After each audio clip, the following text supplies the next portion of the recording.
ask you first on the reauthorization of land and water. Yes. If my count's right, we've got about 20 days until it expires. That's right. I know that there's a bipartisan proposal in front of the Senate.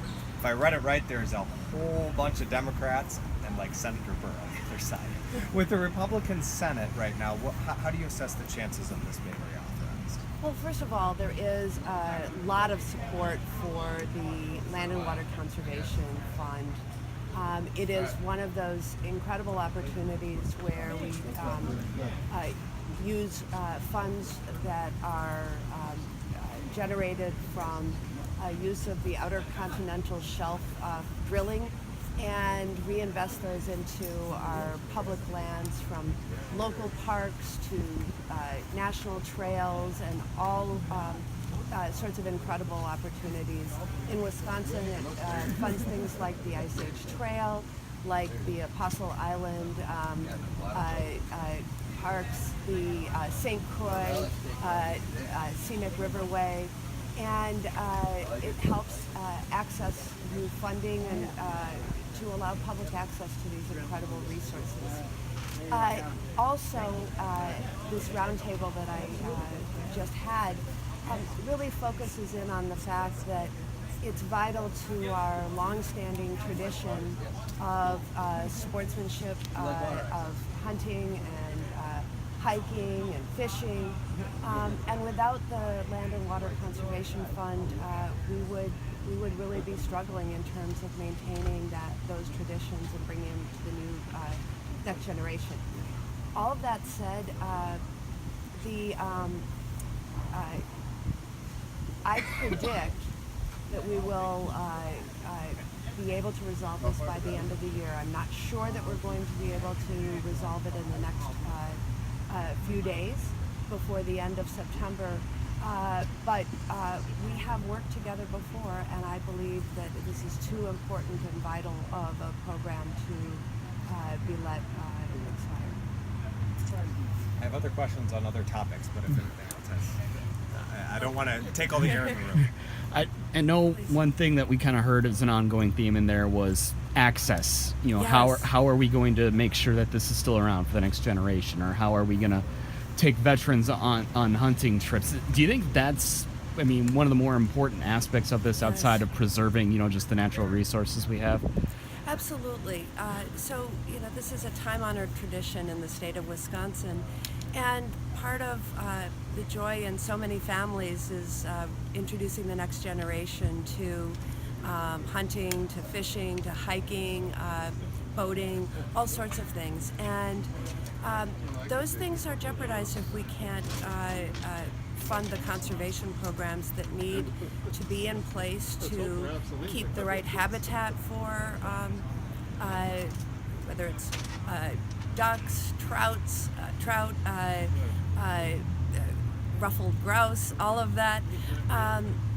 We have to make these investments. But in addition, we also provide funds for some specialized outreach. And a lot of these groups, Trout Unlimited, Ducks Unlimited, a lot of them, out of their volunteer time, provide training and access for next generation of people to enjoy our incredible resources. And then just exactly how much would be needed to get this bill forward? I mean, how much money is this bill going to be worth?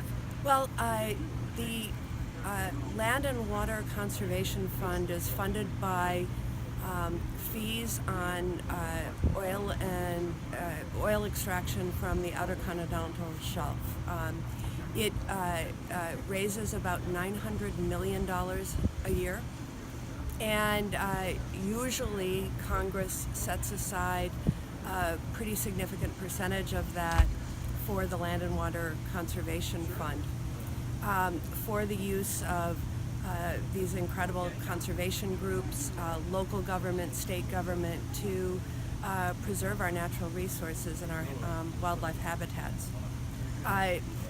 It's interesting. I think one of the holdups is that there are some proposals to refocus the use of those funds in a way that others object to. And we just want to make sure that those funds are perpetually available for making sure that there's public access to public lands and that we protect our natural resources and wildlife habitats. Okay, we got time for one more. Where do we, Senator, do we have, oh, I'm sorry, I don't mean to jump in if you guys had something. So yeah, actually, Go I ahead. know not specifically the LWCF, but I know hunting does fund other conservation efforts. So with that relation, because so many people are maybe not hunting at the same rate as they used to, what are some other solutions to be able to fund those conservation efforts as well? Well, fortunately, the Land and Water Conservation Fund, the Great Lakes Restoration Initiative, etc., are not dependent upon the number of people who are anglers or hunters or get licenses. Now, certainly that's a piece of especially state level funding, but I have fought for full funding for the Great Lakes Restoration Initiative despite proposals for massive cuts, and we've fought successfully and been able to keep that fund at a robust level. And the same is true so far for the Land and Water Conservation Fund. We have to get it over this reauthorization hurdle, which will be vital. But it's important because there's all sorts of use that people make of these natural resources. You know, certainly we think of Wisconsin traditions of hunting and fishing, but I like to hike. The Ice Age Trail to me is one of the most amazing assets in this state, and I like canoeing and kayaking, and so protection and focus on whether it's the Apostle Island National Lakeshore Park or the St. Croix Riverway. Those are all assets that we want to be able to protect also. Can I squeeze in All right. one more quick one? It's quick, I promise. It's on the Go Pack Go bill. Oh, yes. If I could just ask, can you give us an update? Is that getting traction? I know that it's been proposed in different forms by different people over the years. What is your perspective? Well, we're very excited about it, especially now that we're in season. I can't tell you how excited I was to watch the game this last weekend. So it's got to be enormously frustrating to Wisconsinites who are in out-of-state cable or satellite markets, particularly on the Minnesota-Wisconsin border, who sometimes can't get Packer games when the Vikings are playing. But also, you know, beyond the sports world, they don't get local news and information. They're getting information from another state. And so we're asking with the Go Pack Go Act to have cable networks that people subscribe to, they pay for, and satellite networks, provide them with an in-state alternative so that they're able to get local content through those services. The other day, the Commerce Committee had a hearing with members of the Federal Communications Commission. The chairman, Chairman Pai, answered questions about the Go Pack Go Act and expressed a real interest in working with me. And so we're going to take the next steps as soon as we can. Thank you. Okay.